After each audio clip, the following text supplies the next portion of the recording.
Kings and Queens of Quarantine, welcome back to another episode of History of the NBA. Now, we're halfway through the series already. We gotta quickly wrap this series up with two more players after my guy Bill Russell. Now, what made this guy really special was he was able to destroy that discrimination border between African Americans and white or Caucasian players in the NBA. This guy just wanted to play basketball peacefully. I mean, this guy was discriminated everywhere. I mean, imagine you winning an NBA championship, but just people are devaluing it because of the color of your skin. And honestly, that's not fair. Just because you look different doesn't mean you should treat anyone differently. That's what he taught all of us. I mean, this time was really scary. I mean, racism was really serious during this time. I mean, people were getting killed. There was a lot of random cases, but Bill Russell was one of the guys who wanted it to stop. I mean, racism greatly affected this era of basketball because white players or Caucasian players refused to play with any African Americans. And honestly, no, looking at the league now, the league is at least 70 to 80% of the players in the NBA now have or are African Americans or have some sort of blood that were African American ethnicity. I mean, look at Steph Curry, he's half.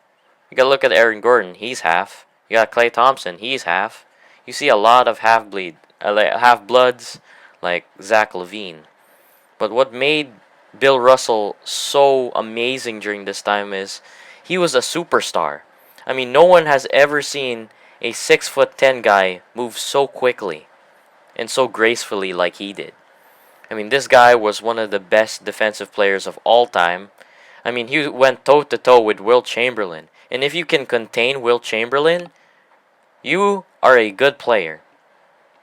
I mean, this guy destroyed racism in the Celtics. I mean, him and Bob Cousy were not the bestest friends when he came along.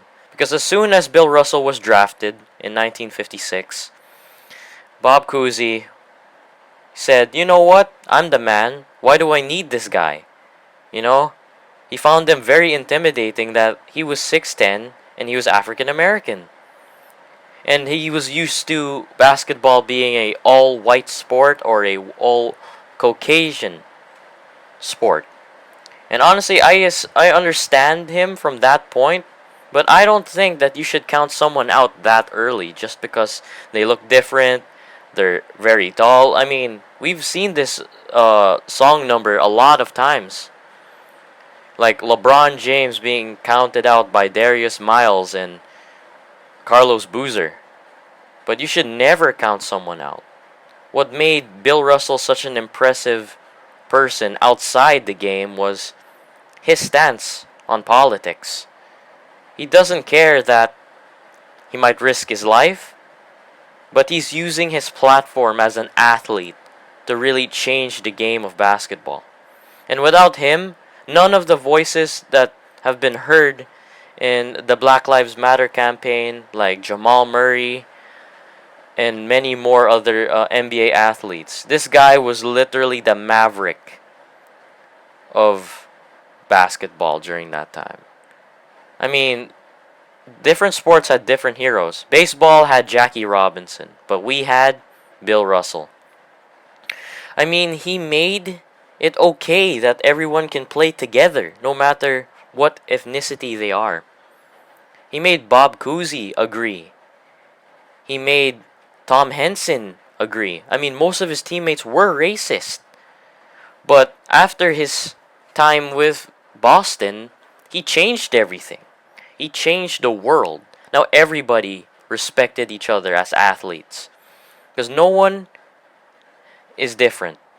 Yes, our skin may be different, but it doesn't mean you should treat anyone differently. I mean, this guy was very brave. He stood against the most scariest time in the NBA.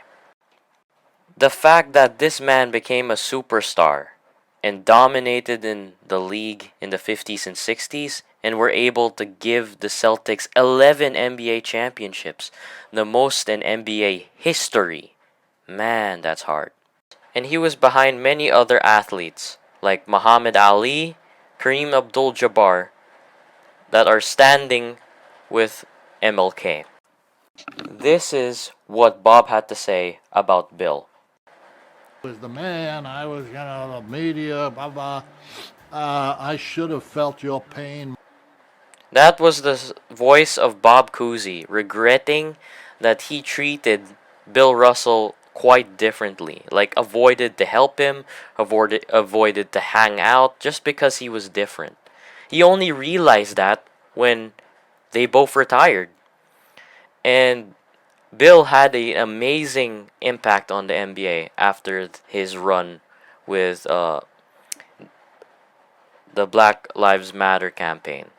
And honestly, without him, a lot of athletes today would not stand up and to say that what happened to George Floyd was not okay. And I'm happy that we still have this guy, that we still have him. We need more people like him in the world. Because athletes, yes, at the end of the day, they are athletes. But athletes stood for something. They worked hard to get there. No matter how hard, how tedious, how inconvenient it was, they still got there. And athletes are looked upon as idols. The fact that he did all of this in a peaceful manner without violence, because violence is a waste of energy, as what Mahatma Gandhi once said. Because words hurt more than actions, because the mental psyche is strong. And hearing so many stories about him being scared that he might have not gotten or survived from that time. Because you'll never know when you could be taken. And you know what I'm saying. You could be going to school, you could be gone just like that. You could be going to work, you could be going anywhere. But honestly, I'm so blessed to have this guy. I'm very, very blessed. And aside from his political achievements with Martin Luther King, he was awarded the NBA Lifetime Achievement Award. I mean, this guy is a character, man. I mean, he had the most savage statement in basketball history. If you guys want to hear it, I mean, here you go. Kick your ass. I mean, no grandfather says I'ma kick your ass. I mean, this guy is just so funny, so fun. Cheers for more years. Also, in 2008 or 2009, he was awarded the Finals MVP. Like, the Finals MVP was named after him, so he would be there for every single trophy holding of the new NBA champions. And sadly, he wasn't able to come to the bubble this year because of obviously the COVID virus. Guys, at the end of the day, why should we argue about who's the greatest of all time? What we should look at is who had the most impact of all time. Now, that's a question I'm asking you. Because I find greatest of all time a quite an ignorant statement. Because everybody played in a different era of basketball, and no era is better than one era. Because they're all different. You can't say that the old days were better than now, and the now is better than the old. So, kings and queens of quarantine, see you next week.